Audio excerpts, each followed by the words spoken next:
I would recommend, that exhibition. I'm mainly saying that to English people, because they probably think about Polish people only on two ways. They come here to work and they just want to go back to Poland, something like that. But they're gonna see Polish traditions, with Polish history as well. It was 10 of February, 1940. The war was on. We knew about it. I've heard some parents talking with friends. So of course, I was oblivion to it. It didn't interest me much. But we did hear some planes flying and some movement of army soldiers in the nearby. So life went on the farm as normal, really. Not suddenly, on 10th of February, at 6 o'clock in the morning, the soldier and few locals came armed with guns, came into our house, woke everybody. Mother was on her own because by then father was arrested in the local, in Słonin police station, which was taken over by Russians and local politrooks, as they were known then. And so Mum was told to get her brood together. I remember being put on the sleigh. The snow was about waist deep.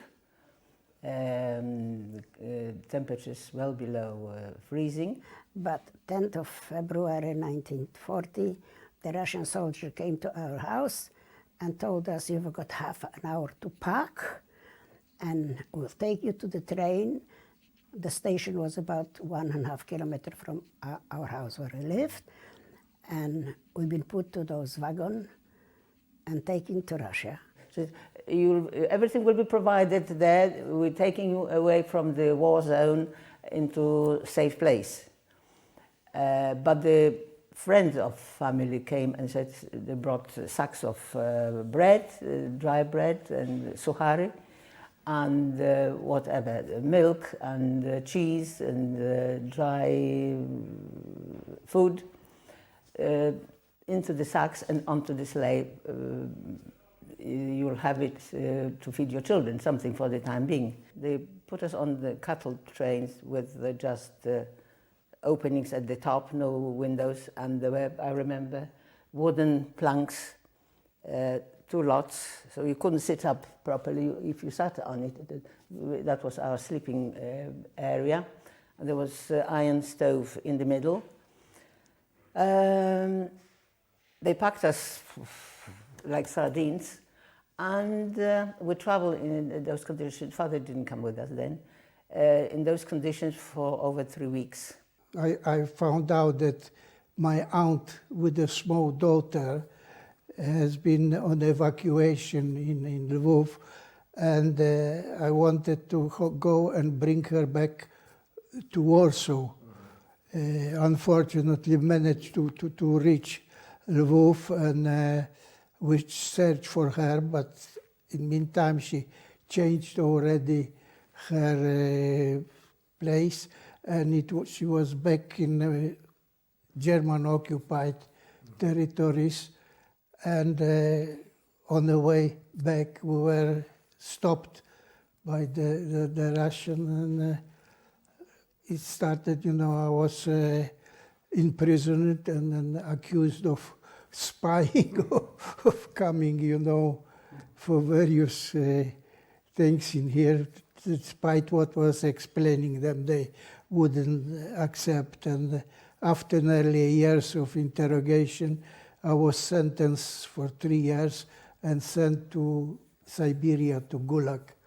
We got into Vologotska Oblast. Sokol was the camp, previous war prisoners camp, into wooden shacks. And there was communal baths. And it was very marshy area when spring came. My sister and my brother were taken to work in the cutting off trees, wood. There was hardly anything to eat. They gave us, those who work, 1 kilogram of bread, which was very hard, heavy bread, and those who didn't work, only 1 slice, which was 200 grams.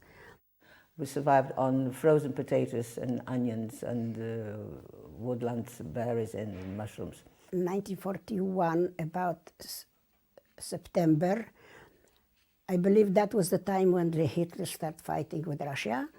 And then we've been told that we are free, that we can do whatever we like, but we were not helped. There were no information. When it was an amnesty, when the Polish government and the Soviet government reached an agreement to form Polish army to fight against the Germans, and with this agreement I was released from the Gulag, and after a journey from Siberia to the Central Russia, I joined the Polish army in October 41. The British government took us under their flag to fight and gave us uniform and food from Russia. Went out south to Kazakhstan, Afghanistan. Through Caspian Sea to Persia. We moved to then Persia, then Iraq, from Iraq to Palestine, from Palestine to Egypt, from Egypt to Italy, and from Italy, as I said, in 1946, I came to England. We found England very nice, very friendly people, very friendly. We felt strange because for 10 years in camps, we were not civilized. We didn't see covered table, we didn't see plates or proper cutlery. So we were quite primitive. But English were nice, they accepted us. One part of the English community which were welcoming us very much and very friendly, and it was another part which actually more or less openly were saying that we are warmongers and we want another war and we no place for us here. But that didn't last. That didn't last long. It was possible to return. It was possible, but nobody wanted to go because we didn't have a free Poland.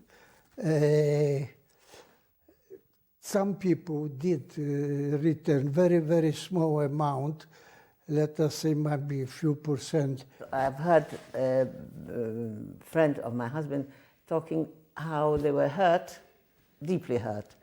They couldn't go back to Poland. They had parents there, and some had wives and children. They couldn't go because of the regime. Most of this which went back were actually have a very difficult time. Quite a number of them have been back in prison, to prisons, or they couldn't get any job, or there were all sorts of repercussions against them. So it wasn't wise to some people even which they didn't even manage to reach home as soon as they came by boats, by plane to Poland. They were arrested already before reaching home even. 95% of our from the Second Corps refused to go back and live under the communists. I thought we were very much pressurized to go. Yes. Even the Ministry of Interior, I believe, Bevan was at that time, he issued a leaflet urging us that our position is that we should go back to Poland and reconstruct the country. Of course, we protested against this very strongly. Nottingham was very lot of industry. First of all, the rag trade was very high. We produced everything here in Nottingham, and there was mines, and there was British Ceylonese, the thing, and that was also steel work. So there was such a lot of work in Nottingham. Everybody moved to Nottingham, so it was quite a lot of people in Nottingham. Everybody soon got a house. We never could have any chance to live in a council house or anything. There was no such a thing because the English people, British people were coming, were finished, coming home. They had to some live, so we had no chance as the foreign people to get anything like that. But that was good because we done everything to have. So everybody, those who came here after the war, quickly had their own houses. Depends in all district, but they had houses, and they were no burden on this country at all, and we all been employed. We kept with Polish group because similarities. We were all in the same the offices and the lower ranks. We were all in the same kettle, if you like. We had three Polish shops in Nottingham. There were also engineering companies open in Nottingham by the Polish people. Or we had Polish doctors in what other companies. There were some furniture because during the resettlement corps there was a chance to learn trade in this. So there was several various companies already active in here. The Polish community helped each other. We had Mr. Zakrzewski, who was the first president of he was in Air Force, of the Polish Air Force, and then of the club. He helped shop with carpets, so he provided us with carpets at a little discount, and we had Polish decorator. Somehow we were more confident to work and help each other among ourselves. There was a travel agency on Mansfield Road in Nottingham. All Poles used to go to this agency every time they went to Poland, because you had to, in those days you had to have visas, you had to have exchange money and so on. So yes, this was a very important part of the Polish community in Nottingham. In fact, I think he acted as a Polish consul for Nottingham. We had in Nottingham about 19 different organizations. I even couldn't quote you all in English how it was. And we belonged to all organizations because that was the way that we could get together. There was for young people, there was brownies, there was Girl Guides, Scouts, starting from the youngest. And that, of course, was a church. Very much we needed a church. We used to attend Nottingham Cathedral Mass, which was packed then. But the choir, Polish choir, was so fantastic. I was more tempted by the choir than actual service, because I couldn't see service because we usually came late and we stood outside. But we needed the church and we needed our own community hall. Church, we couldn't, if we want to have a dance or something like that, we have to hire some hall and pay for this hall. So of course the main thing was collect the money. Everybody, nobody gives us any money. We had to collect it by ourselves. There was collection every month probably, and we managed to collect enough money. And in 1953, which was very quick, we bought 2 Sherwood rice. It was just a big house, dwelling house, big house. We bought that house, and that was the first one it was. And then a few years later, the next house was for sale, maybe because there was just 2 houses and so on. So we managed to get, but that was very hard. We had to collect the money ourselves to buy the house. When we had those houses, we started to, there was a bar, people start coming for a beer, and there was a little restaurant, all this bring the money. And the people belong to organization, they paid the membership, so all the money been gathered together, we built a dance hall, and when the dance halls was built, that was going forward because the dancers brought the money, we were all young and danced. And at the end, we really both built the church. I came to England in 1966, a year after I graduated from Warsaw Academy of Music. The choir was very well established when I took over. In those days we had lots of academias, I don't know what it is in English, but it's to commemorate various Polish traditional battles and all sorts of things.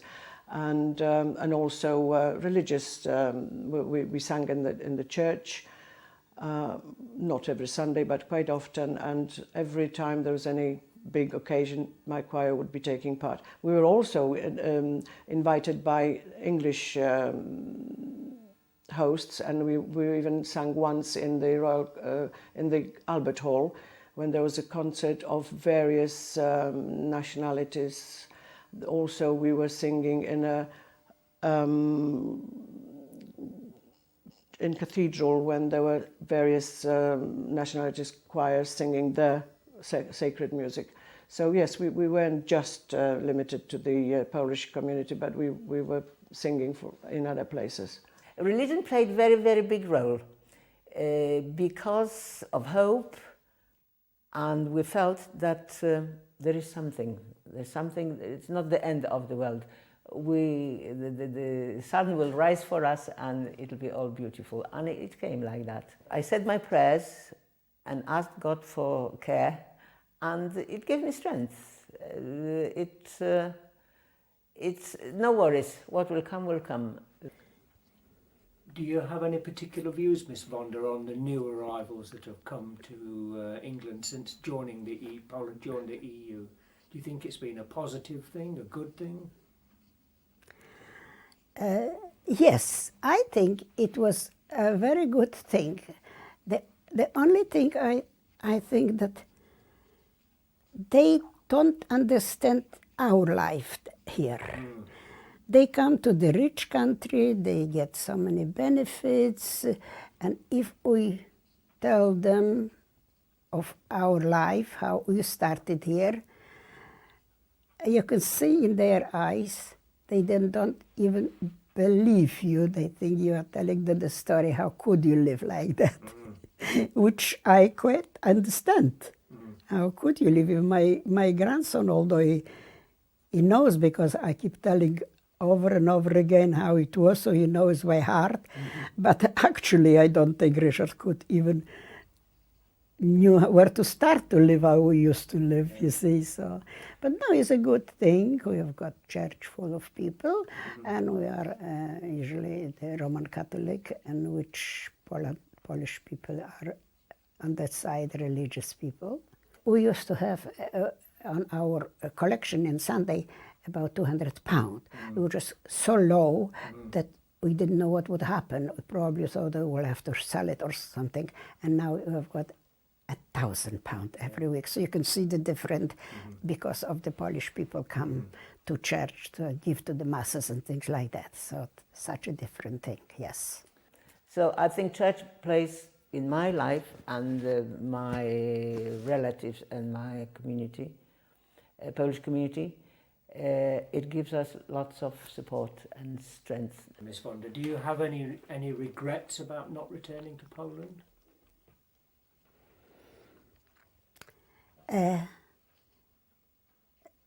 No, I couldn't go to Poland. I have no regret because I couldn't go back to the same part. If I went to anywhere back to Poland, it will be too strange. I would like to be there where I was born, when I went to school, when I had all families, all friends and things like that. That's what lately, as I'm getting older, I think more about this. Our home now is definitely England. Poland is still our principal country, but our home is England.